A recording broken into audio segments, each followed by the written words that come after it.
ব্রিসবেনের এক শান্ত উপশহর। ভোরের বাতাসে তখন টাটকা পাউরুটি আর কড়া কফির সুবাস মিশে আছে। ওমরের বেকারিতে কাউন্টার জুড়ে ছড়ানো হালকা ময়দার গুঁড়ো আর কফি মেশিনের সেই পরিচিত শোঁ আওয়াজ। ওমর শুধু একজন বেকার নন, তিনি এই পাড়ারই প্রাণ। কার কফি করা হবে আর কার চিনি ছাড়া তা তার নোক দর্পণে। প্রতিদিনের মতো সেদিনও তার দীর্ঘ 10 বছরের চেনা প্রতিবেশী জন দোকানে ঢুকলেন। তারা একসাথে কত বারবিকিউ করেছেন, তাদের বাচ্চারা একসাথে বড় হয়েছে। কিন্তু ঠিক সেই মুহূর্তে কোণের টিভিতে খবর চলছিল, একজন রাজনীতিবিদ খুব স্বাভাবিক স্বরে বলছেন যে এই দেশের নির্দিষ্ট একটি ধর্মাবলম্বী গোষ্ঠী আসলে একটা ডেমোগ্রাফিক টাইম বোম্ব। ওমর যখন কাপটা জনের দিকে বাড়িয়ে দিলেন, তখন এক অদ্ভুত দৃশ্য দেখা গেল। জন আজ ওমরের চোখের দিকে তাকালেন না। কোনো হাসাহাসি নেই কোনো কুশল বিনিময়। শুধু কাউন্টারে টাকাটা রেখে এক অদ্ভুত পাথর চাপা নীরবতা নিয়ে দোকান থেকে বেরিয়ে গেলেন তিনি। ওমরের সেই চেনা প্রতিবেশী যেন মুহূর্তে এক অপরিচিত সত্তায় পরিণত হলেন। এই যে একটা ছোট মুহূর্ত, এটি কোনো বিচ্ছিন্ন ঘটনা নয়, এটি একটি ধীর গতির ক্ষয়। অস্ট্রেলীয় সমাজের সেই পরিচিত মেটশিপ বা বন্ধুত্বের বাঁধন যেন নিঃশব্দে আলগা হয়ে যাচ্ছে। গত সপ্তাহে যখন রাজনৈতিক মঞ্চে থেকে প্রকাশ্যে ঘৃণা ছড়ানো হল, তখন দেশজুড়ে কোনো তীব্র প্রতিবাদ ওঠেনি, বরং এক রহস্যময় নিস্তব্ধতা ছেয়ে গেছে। 2026 সালের সাম্প্রতিক রিপোর্ট বলছে 75% মুসলিম শিক্ষার্থী সরাসরি বর্ণবাদের শিকার। অথচ রাষ্ট্রের প্রতিক্রিয়া দেখে মনে হচ্ছে এটি যেন খুব সাধারণ কোনো মঙ্গলবারী ঘটনা। আজ আমরা এমন এক সত্যের মুখোমুখি দাঁড়িয়ে যা এড়িয়ে যাওয়া কঠিন। অস্ট্রেলিয়ায় কি ইসলামোফোবিয়া এখন এতটাই স্বাভাবিক হয়ে গেছে যে এটি নাগরিক শিষ্টাচারের এক স্বীকৃত ব্যতিক্রমে পরিণত হয়েছে? যখন আইন আর জনরোষ কেবল নির্দিষ্ট কিছু মানুষের জন্য সোচ্চার হয়, তখন সেই গণতন্ত্রের সংজ্ঞা আসলে কি? ওমরের সেই নীরব দোকানের আড়ালে লুকিয়ে থাকা অস্ট্রেলিয়ার কাঠামোগত ব্যর্থতার গভীরে আজ আমরা প্রবেশ করব। ওমরের বেকারির এই গল্পটা, এটা আসলেও খুব গভীরভাবে ভাবায়। কারণ এখানে আমরা দেখছি কোনো ভাঙচুর হয়নি, কেউ কাউকে গালিও দেয়নি, কিন্তু এই যে নীরবতা, চোখ এড়িয়ে যাওয়ার এই যে সূক্ষ্ম ভঙ্গি, এটাই সম্ভবত সবচেয়ে বেশি আঘাত করে। ঠিক তাই, একটা পাথর চাপা নীরবতা। একদম। একজন মানুষ যিনি দ্বিতীয় প্রজন্মের অস্ট্রেলীয়, যিনি প্রতিদিন সকালে এই পাড়ার মানুষদের কফি বানিয়ে দিচ্ছেন, তিনি হঠাৎ করেই নিজের পাড়াতে একজন বহিরাগত হয়ে গেলেন। মানে একটা রাজনৈতিক মন্তব্য কিভাবে সাধারণ মানুষের প্রাত্যহিক জীবনের সম্পর্কগুলোকে মুহূর্তের মধ্যে বিষাক্ত করে দিতে পারে, এটা তারই একটা বড় প্রমাণ। এই ধরনের ধীরগতির সামাজিক বিচ্ছিন্নতা কিন্তু একদিনে তৈরি হয় না। না, এটা দীর্ঘদিনের একটা প্রক্রিয়ার ফল। আর ঠিক এই জায়গাটাতেই আজকের এই গভীর আলোচনার জন্য আমরা যে ডেটাগুলো বিশ্লেষণ করছি, সেগুলো একটা বৃহত্তর চিত্র আমাদের সামনে তুলে ধরে। যেমন ধরুন, 51% অস্ট্রেলীয় বর্তমানে মনে করেন যে দেশে অভিবাসনের হার অত্যধিক বেশি। হ্যাঁ, পরিসংখ্যানটা বেশ বড়। খুব বড়। কিন্তু আপাতদৃষ্টিতে এটা একটা সাধারণ অর্থনৈতিক বা সামাজিক উদ্বেগের পরিসংখ্যান বলে মনে হতে পারে। সমস্যা হলো, যখন আমরা এই সংখ্যার গভীরে যাই, তখন একটা স্পষ্ট বিভাজন বা হায়ারার্কি দেখতে পাওয়া যায়। একটা মানসিকতার বিভাজন। ঠিক, যখন যুক্তরাজ্য বা ইউরোপের অন্য কোনো দেশ থেকে কেউ এসে বসবাস শুরু করেন, তখন তাদের খুব সহজেই সমাজের অংশ হিসেবে মেনে নেওয়া হয়। কিন্তু যখন এশিয়া বা মধ্যপ্রাচ্যের কোনো অভিবাসীর কথা আসে, তখন সেই একই মানুষেরা তীব্র অনীহা প্রকাশ করেন। এই যে ওমরের প্রতিজনের আচরণ, সেটা কোনো ব্যক্তিগত ক্ষোভ নয়, এটা আসলে সমাজের একটা বড় অংশের মানসিকতারই প্রতিফলন। বিষয়টা বুঝতে হলে আমাদের একটু পেছনে তাকাতে হবে। একটা সময় ছিল যখন বহু সংস্কৃতিবাদ বা মাল্টিকালচারালিজমের একটা মডেল হিসেবে এই দেশ পরিচিত ছিল।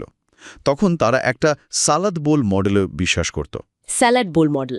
হ্যাঁ, সালাদ বোলের বিষয়টা হলো একটা বাটিতে টমেটো, শসা, লেটুস সবই আছে। তারা মিলেমিশে একটা দারুণ খাবার তৈরি করছে, কিন্তু কেউ কারো নিজস্ব স্বাদ হারাচ্ছে না। প্রত্যেকে নিজের স্বকীয়তা বজায় রেখে একটা বৈচিত্র্যময় সমাজ গঠন করছে। আচ্ছা, কিন্তু এখন রাষ্ট্রের নীতি সম্পূর্ণ বদলে গেছে। সালাদ বোল থেকে রাষ্ট্র এখন ইন্টিগ্রেশনিজম বা একীভূতকরণের দিকে চলে গেছে। এটাকে অনেকটা ব্লেন্ডারের সাথে তুলনা করা যায়। তার মানে রাষ্ট্র এখন চাইছে সব ভিন্ন ভিন্ন সংস্কৃতিকে একটা ব্লেন্ডারে ফেলে ঘুরিয়ে একটা নির্দিষ্ট ছাঁচে ফেলতে, যেখানে কারো নিজস্ব কোনো আলাদা পরিচয় বা স্বাদ অবশিষ্ট থাকবে না। একদম তাই। এই ইন্টিগ্রেশনিজম নীতিতে বৈচিত্র্যকে আর সমাজের সম্পদ বা শক্তি হিসেবে দেখা হয় না, বরং এটাকে দেখা হয় একটা নিরাপত্তাজনিত ঝুঁকি হিসেবে। রাষ্ট্র পরোক্ষভাবে বলতে চাইছে, তুমি যদি আমাদের মতো না হও, আমাদের সংস্কৃতির প্রতিটি বিষয় হুবহু নকল না করো, তবে তুমি একটা সম্ভাব্য বিপদ। একটা সন্দেহজনক দৃষ্টিভঙ্গি। ঠিক। আর যারা এই ব্লেন্ডারের ব্লেডে নিজেদের মিশিয়ে দিতে রাজি নয় বা যাদের সংস্কৃতি মূলধারার চেয়ে একটু আলাদা, তাদের প্রতি রাষ্ট্রের আচরণ হয়ে ওঠে অত্যন্ত বৈরী। আর এই মানসিকতার সবচেয়ে বড় প্রতিফলন আমরা দেখতে পাই ২০১৭ সালের নাগরিকত্ব সংশোধনী আইনের মতো নীতিগুলোতে। সেখানে নাগরিকত্বকে আর এমন কোনো অধিকার হিসেবে দেখা হচ্ছে না যা মানুষ সততার সাথে কাজ করে এবং আইন মেনে অর্জন করতে পারে। হ্যাঁ, অধিকারের বদলে সেটা হয়ে গেছে একটা পুরস্কার। একদম, যেন নির্দিষ্ট একটি সংস্কৃতির অনুকরণ করলেই কেবল সেই পুরস্কার মিলবে। বিশেষ করে মুসলিম সম্প্রদায়ের ক্ষেত্রে এই কাঠামোটা তাদের চিরস্থায়ী বহিরাগত বানিয়ে দিচ্ছে। তারা এই দেশেরই নাগরিক, এখানেই কর দিচ্ছেন, এখানেই তাদের সন্তানরা বড় হচ্ছে, কিন্তু তারপরও প্রতিনিয়ত তাদের প্রমাণ করে যেতে হচ্ছে যে তারা এই দেশের প্রতি অনুগত। আর এই যে প্রতিনিয়ত নিজের আনুগত্য প্রমাণের চাপ, এটাই কিন্তু সমাজের ভেতরে বিভাজনের বীজ বপন করে দেয়। যখন রাষ্ট্রের পলিসি নিজেই একটা নির্দিষ্ট গোষ্ঠীকে সন্দেহের চোখে দেখে, তখন মূলধারার রাজনীতিবিদরা খুব সহজেই বিদ্বেষমূলক কথা বলার সাহস পেয়ে যান। কারণ তখন এই বিদ্বেষ আর অপরাধ বলে মনে হয় না। তখন তা জাতীয় নিরাপত্তার মোড়কে বৈধতা পেয়ে যায়। সাধারণ মানুষ তখন মনে করে রাষ্ট্র যেহেতু এদের সন্দেহ করছে, তার মানে নিশ্চয়ই কোনো কারণ আছে। এভাবেই কাঠামোগত বৈষম্য সাধারণ মানুষের মনের ভেতরে প্রবেশ করে। বেকারির ওই ছোট্ট সামাজিক পরিসর থেকে বেরিয়ে যদি আমরা আইনি কাঠামোর দিকে তাকাই, তবে এই বৈষম্যের চিত্রটা আরও পরিষ্কার হয়ে ওঠে।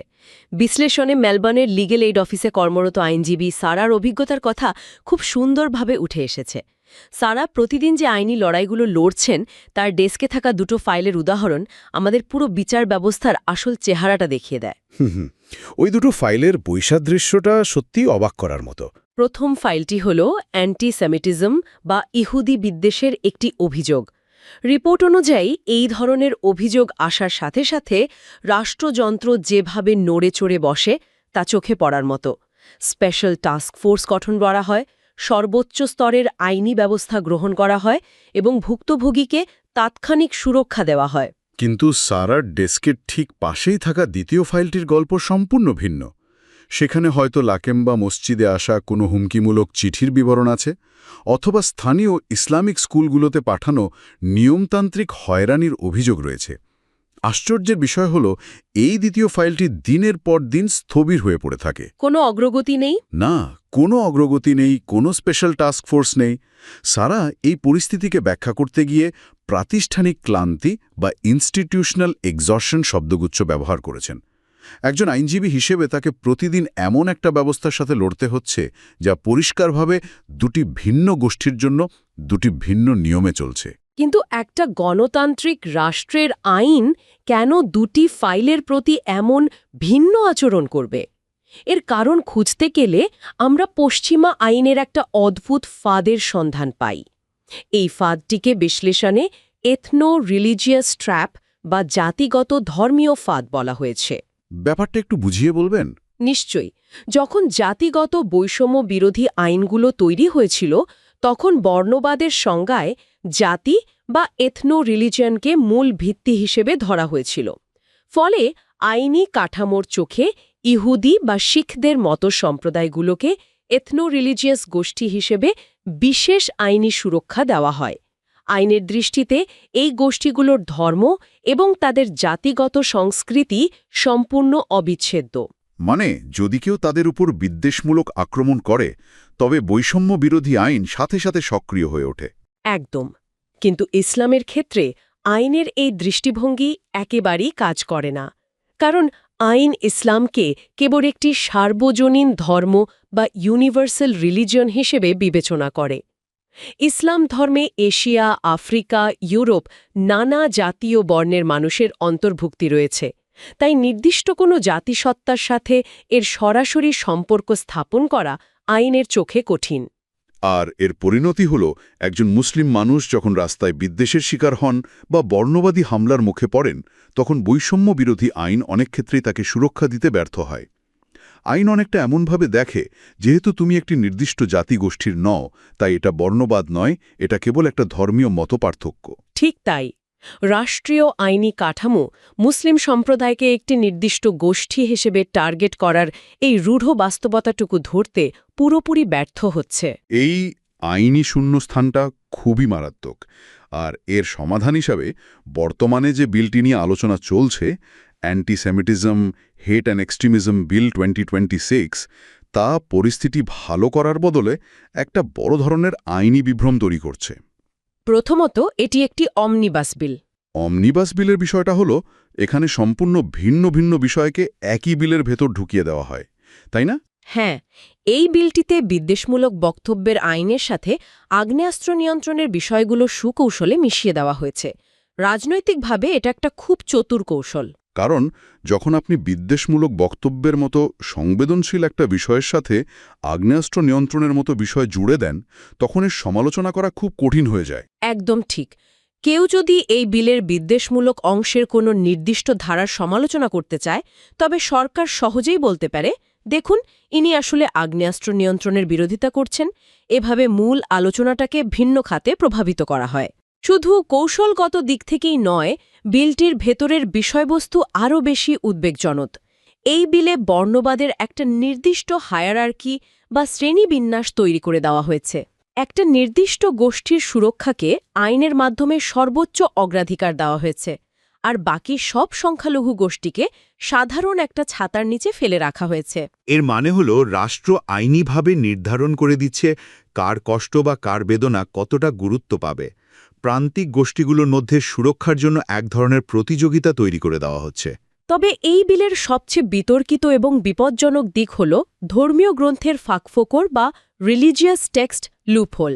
এটা কিভাবে কাজ করে তা বিশ্লেষণ করলে আইনের একটা বড় দুর্বলতা সামনে চলে আসে। ধরা যাক কোনো ধর্মনিরপেক্ষ চরমপন্থী রাস্তায় দাঁড়িয়ে একটা নির্দিষ্ট সম্প্রদায়ের বিরুদ্ধে চরম ঘৃণামূলক বক্তব্য দিল। এই নতুন আইনে তার কঠোর শাস্তি হবে। কিন্তু যদি অন্য কোনো ব্যক্তি কোনো প্রাচীন ধর্মীয় গ্রন্থ থেকে উদ্ধৃতি দিয়ে হুবহু একই ঘৃণামূলক কথা ছড়ায় এবং সমাজে একই মাত্রার ভীতি তৈরি করে, তবে সে আইনিভাবে পার পেয়ে যাবে। কারণ সে বলতে পারবে যে সে কেবল নিজের ধর্মীয় গ্রন্থের কথা বলছে। ঠিক তাই। এটা তো এক ধরনের সুবিধাপ্রাপ্ত ঘৃণা বা প্রিভিলেজড হেট। চরমপন্থীরা তো সবসময় নিজেদের বিদ্বেষকে কোনো না কোনো ধর্মীয় বা মতাদর্শগত মোড়কে ঢাকার চেষ্টা করে। এই বিল তো তাহলে সেই বিদ্বেষ ছড়ানোর কাজটাকেই একটা আইনি সুরক্ষা দিয়ে দিচ্ছে। একই অপরাধ, একই ক্ষতি, কিন্তু কেবল বলার ভঙ্গির কারণে একজন শাস্তি পাচ্ছে আর অন্যজন ঝাড় পাচ্ছে। বিষয়টা এখানেই শেষ নয়। অপরাধ প্রমাণের মানদণ্ডেও একটা বড় ধরনের শিথিলতা আনা হয়েছে এই বিলে। এতদিন পর্যন্ত আইনি ব্যবস্থায় অবজেক্টিভ রিজনেবল পারসন টেস্ট বা বস্তুনিষ্ঠ যুক্তিসঙ্গত ব্যক্তির পরীক্ষা ব্যবহার করা হতো। অর্থাৎ কেউ কোনো কথা বললে আইন যাচাই করত যে সমাজের একজন গড়পড়তা যুক্তিসঙ্গত মানুষ এই কথায় সত্যি ভয় পেত কিনা। কিন্তু নতুন এই বিলে সাবজেক্টিভ ফিয়ার টেস্ট বা বিষয়ভিত্তিক ভয়ের পরীক্ষা চালু করা হচ্ছে।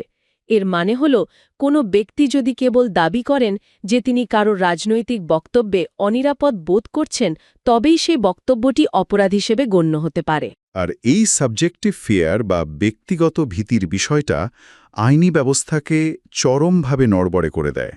কারণ অনুভূতি একটা অত্যন্ত ব্যক্তিগত বিষয়। কার কথায় কে ভয় পাবে বা কে অনিরাপদ বোধ করবে, তার কোনো সর্বজনীন মাপকাঠি হতে পারে না। এই আইনের সুযোগ নিয়ে তো বৈধ রাজনৈতিক মতপ্রকাশ বা সরকারের কোনো নীতির বিরোধিতাকেও সহজেই অপরাধের কাতারে ফেলে দেওয়া যায়। আর এই কাঠামোগত এবং আইনি ব্যর্থতাগুলো যখন কাগজের পাতা থেকে বেরিয়ে সাধারণ মানুষের দৈনন্দিন জীবনে প্রবেশ করে, তখন তার ফলাফল হয় ভয়াবহ। বিশ্ববিদ্যালয়ের শিক্ষার্থী আমিরার গল্পটা এখানে প্রাসঙ্গিক। নির্বাচন আসার সাথে সাথে আমিরা লক্ষ্য করেন কিভাবে রাজনৈতিক প্রচারণায় সীমান্ত নিরাপত্তা বা জাতীয় মূল্যবোধ এর মতো শব্দগুলো ব্যবহার করা হচ্ছে। এই শব্দগুলো আপাতদৃষ্টিতে খুব সাধারণ মনে হলেও এগুলোর গভীরে একটা ডগ হুইসেল বা সংকেত লুকিয়ে থাকে। খুব সুকৌশলে একটি নির্দিষ্ট সম্প্রদায়কে ভয়ের প্রতীক হিসেবে দাঁড় করিয়ে ভোট টানার চেষ্টা করা হয়। আমিরা যখন ভোট কেন্দ্রে যান তখন তিনি এক ধরনের গণতান্ত্রিক ভার্টিগো বা গভীর বিভ্রান্তি অনুভব করেন। এই ভার্টিগোটা হলো এমন একটা অনুভূতি যখন আপনার পায়ের তলার মাটি সরে যাওয়ার মতো মনে হয়। যে সংসদ, যে আদালত এবং যে সংবাদ মাধ্যম তাকে একজন নাগরিক হিসেবে সুরক্ষা দেওয়ার কথা, তারাই এই পুরো বৈরী কাঠামোটা তৈরি করেছে। একজন তরুণী হিসেবে তিনি নিজেকে আর সমান অধিকারপ্রাপ্ত নাগরিক ভাবতে পারেন না। তার মনে হয় তিনি যেন এই রাষ্ট্রের কোনো নাগরিক নন, বরং তিনি হলেন একটা রাজনৈতিক বিতর্কের বিষয়বস্তু, যাকে নিয়ে আলোচনা করা যায় কিন্তু যার নিজস্ব কোনো অধিকার নেই।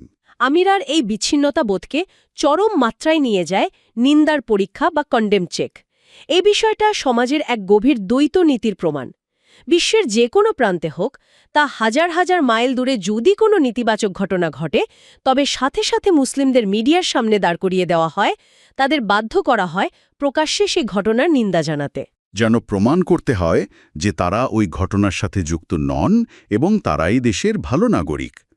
অন্য কোনো ধর্মাবলম্বী বা গোষ্ঠীর ওপর এমন কোনো অযৌক্তিক দায়ভার চাপিয়ে দেওয়া হয় না।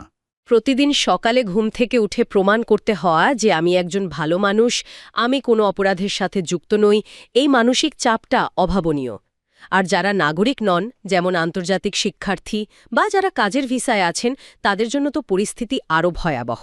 হ্যাঁ, কারণ ২০২৬ সালের এই বিল এর শিডিউল 2 অনুযায়ী কোনো যথাযথ আইনি প্রক্রিয়া বা আদালতের রায় ছাড়াই মন্ত্রীর নির্দেশে যে কোনো ব্যক্তির ভিসা বাতিল হয়ে যেতে পারে। এই ভিসা বাতিলের জন্য অপরাধ প্রমাণিত হওয়ার কোনো প্রয়োজন নেই। শুধুমাত্র ঘৃণামূলক বক্তব্যের সন্দেহ থাকলেই একজন মন্ত্রীর একক সিদ্ধান্তে কারো জীবন পুরোপুরি বদলে যেতে পারে। কোনো আত্মপক্ষ সমর্থনের সুযোগ নেই, কোনো আইনি লড়াই নেই। আর প্রতিনিয়তই নির্বাচনের ভয় নিয়ে বেঁচে থাকা কোনো মানুষের পক্ষে স্বাভাবিক জীবনযাপন করা সম্ভব নয়। এটি আন্তর্জাতিক শিক্ষার্থী এবং অভিবাসীদের মধ্যে একটা গভীর মানসিক ট্রমা তৈরি করে। তারা ভয়ে কোনো রাজনৈতিক বা সামাজিক বিষয়ে মত প্রকাশ করা বন্ধ করে দেন। এই সমস্ত কিছুর সামগ্রিক প্রভাব গিয়ে পড়ছে আমাদের সমাজের উপর। যখন রাষ্ট্র এবং আইন একটা নির্দিষ্ট গোষ্ঠীকে একঘরে করে দেয়, তখন সাধারণ মানুষও সেই আচরণটাকে স্বাভাবিক বলে মেনে নিতে শুরু করে। এর ফলেই তৈরি হয় বাইস্ট্যান্ডার এফেক্ট বা নীরব দর্শকের প্রবণতা। মানুষ চোখের সামনে রাস্তাঘাটে, বাসে, ট্রেনে বিদ্বেষমূলক ঘটনা ঘটতে দেখে, কিন্তু কেউ প্রতিবাদ করতে এগিয়ে আসে না। পরিসংখ্যান বলছে এই ধরনের ঘটনাগুলো রিপোর্ট করার হার ৪৭% থেকে একেবারে অর্ধেক কমে ২৪% নেমে এসেছে। আর এই রিপোর্ট কমে যাওয়ার মানে কিন্তু এই নয় যে বিদ্বেষ কমে গেছে। এর প্রকৃত অর্থ হল ঘৃণা এবং বৈষম্য এখন এতটাই নৈমিত্তিক হয়ে গেছে যে ভুক্তভোগীরা ধরে নিয়েছেন অভিযোগ করে কোনো লাভ নেই, ব্যবস্থা তো তাদের পক্ষে কাজ করবে না। এই নীরবতা ভাঙার জন্যই এখন আপস্ট্যান্ডার ক্যাম্পেইনের মতো উদ্যোগগুলো সামনে আসছে। নীরব দর্শক না হয়ে অন্যায়ের বিরুদ্ধে দাঁড়ানোই হল আপস্ট্যান্ডারের মূল কথা। এই উদ্যোগ মূলত 4টি আর এর ওপর জোর দিচ্ছে: রেকগনাইজ, রেসপন্ড, রেকর্ড এবং রিপোর্ট। অর্থাৎ প্রথমে ঘটনাটিকে একটি বৈষম্য হিসেবে চিহ্নিত করা, এরপর পরিস্থিতি অনুযায়ী তার প্রতিবাদ করা, প্রামাণ্য দলিল হিসেবে ঘটনাটি রেকর্ড করা এবং সবশেষে সঠিক জায়গায় সেটি রিপোর্ট করা।